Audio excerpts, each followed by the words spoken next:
Digital rectal जांच का इस्तेमाल प्रोस्टेट कैंसर को पहचानने के लिए किया जाता है, लेकिन कई पुरुष इसे करवाने से कतराते हैं। प्रोस्टेट मूत्राशय और मलाशय के बीच स्थित होता है। कई कैंसर युक्त गांठों की रेक्टल जांच में पहचान नहीं हो पाती, क्योंकि डॉक्टर की उंगली सिर्फ उसी हिस्से तक पहुंच पाती है जो मलाशय की तरफ होता है। इसलिए कई बार ट्यूमर छिपे रह जाते हैं।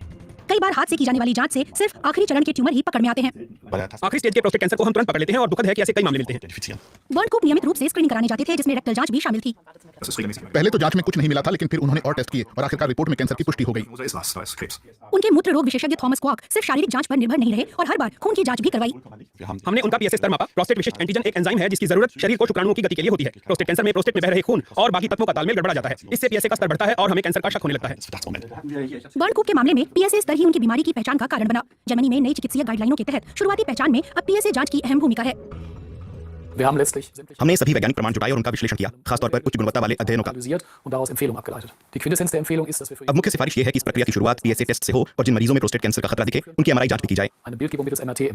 बढ़े हुए पीएसए स्तर का मतलब हमेशा कैंसर नहीं होता। इसके बढ़ने के कई कारण हो सकते हैं। ज्यादा साइकिल चलाने से, यौन गतिविधि से और बुखार पैदा करने वाले संक्रमण से भी पीएसए स्तर बढ़ सकता है। कई बार इसकी वजह सिर्फ प्रोस्टेट का आकार भी हो सकता है। तो जर्मनी में ऐसा होता था कि अगर शक नहीं मिटा तो बायोप्सी की जाती थी, यानी प्रोस्टेट टिश्यू की सूक्ष्म जांच। इस प्रक्रिया में एक लंबी सुई से ऊतक के नमूने लिए जाते हैं, लेकिन ये जांच भी उतनी सटीक नहीं होती। बायोप्सी की सुई ट्यूमर वाले हिस्से तक पहुंचने से चूक सकती है, जिससे ट्यूमर छिपा रह जाता है और इसका मतलब था बहुत सारी गैर जरूरी बायोप्सी। जांच किए गए 4 पुरुषों में सिर्फ एक को ही असल में कैंसर था, बाकी 3 को नहीं। फिर भी उनकी बायोप्सी की गई, यानी हमने बहुत ज्यादा अंदरूनी जांच की। नई जर्मन गाइडलाइनों के अनुसार अब उच्च पीएसए स्तर के बाद बायोप्सी नहीं बल्कि प्रोस्टेट की विशेष एमआरआई जांच की जाती है। टोबियास फ्रानियल एक रेडियोलॉजिस्ट हैं और प्रोस्टेट एमआरआई के विशेषज्ञ भी। उन्होंने इस जांच के महत्व को समझाया। हम चिकित्सकीय रूप से अहम कार्सिनोमा यानी घातक कैंसर का पता लगा सकते हैं और ये भी पता लगा सकते हैं कि वो है या नहीं। यहाँ आप देख सकते हैं कि इस क्षेत्र में रक्त का प्रवाह बहुत ज्यादा है, इसलिए हम ये निष्कर्ष निकाल सकते हैं कि ये एक बहुत ही आक्रामक ट्यूमर है जिस पर आगे गहन अध्ययन की जरूरत है। यहाँ येना विश्वविद्यालय अस्पताल में रेडियोलॉजिस्ट और मूत्र रोग विशेषज्ञ हर हफ्ते मिलते हैं, ताकि जिन पुरुषों की संदिग्ध जांचें आई हैं उनकी बीमारी पहचान कर इलाज कर सकें। अब बायोप्सी सिर्फ तभी की जाती है जब एमआरआई जांच में उच्च जोखिम वाला ट्यूमर दिखाई देता है, ताकि ये साफ पता चल सके कि वो नुकसान रहित है या खतरनाक। एमआरआई और अल्ट्रासाउंड डॉक्टरों को एकदम सटीक जगह बताता है जहाँ से टिश्यू सैंपल निकाल सकते हैं, जो बिना इमेजिंग वाली बायोप्सी से बेहतर है। एमआरआई के बाद कई बार बायोप्सी की जरूरत नहीं रहती। 20 साल पहले लोथार फुक्स के डॉक्टर ने उनका पीएसए स्तर बढ़ा हुआ पाया, तब उनकी बायोप्सी की गई। अनुभव तो अच्छा नहीं था, लेकिन करना जरूरी था। सौभाग्य से नतीजा नकारात्मक आया। फिर कुछ साल बाद जब मेरा पीएसए फिर बढ़ा तो दूसरी बायोप्सी हुई और उसमें भी कुछ नहीं निकला। 3 महीने पहले उनका पीएसए स्तर फिर इतना बढ़ गया कि कुछ करना जरूरी हो गया।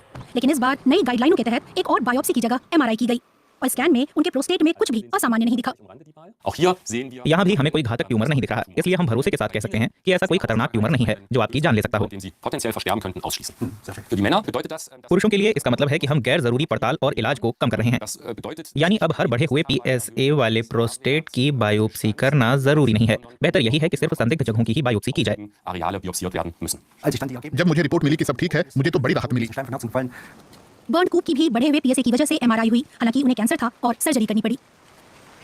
मुझे खुशी है कि मैंने समय पर जांच करवाई, बीमारी जल्दी पकड़ में आ गई और अब मेरे पूरी तरह ठीक होने की संभावना है।